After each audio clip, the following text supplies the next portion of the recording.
حضور نبی اکرم صلی اللہ علیہ وآلہ وسلم نے فرمایا، یا ارحم الراحمین، اے سب سے زیادہ رحمت کرنے والے، کہنے والے کے لیے اللہ تعالیٰ کا ایک فرشتہ مقرر ہے۔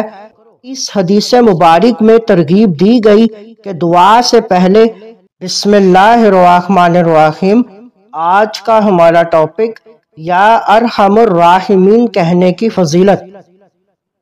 المستدرک علی الصحیحین، حدیث نمبر 1996، حضرت ابو امامہ رضی اللہ تعالیٰ عنہ سے روایت ہے کہ حضور نبی اکرم صلی اللہ علیہ وآلہ وسلم نے فرمایا، یا ارحم الراحمین، اے سب سے زیادہ رحمت کرنے والے، کہنے والے کے لیے اللہ تعالیٰ کا ایک فرشتہ مقرر ہے۔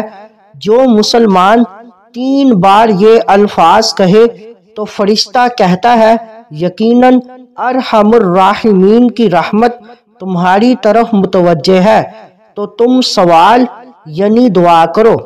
اس حدیث مبارک میں ترغیب دی گئی کہ دعا سے پہلے اللہ تعالیٰ کو یا ارحم الراحمین کہہ کر پکارنا چاہیے کہ جو مسلمان اخلاص اور حضور قلب سے رب تعالیٰ کو ان الفاظ کے ساتھ 3 بار پکارے تو رحمت خداوندی متوجہ ہوتی ہے اور قبولیت کی امید بڑھ جاتی ہے۔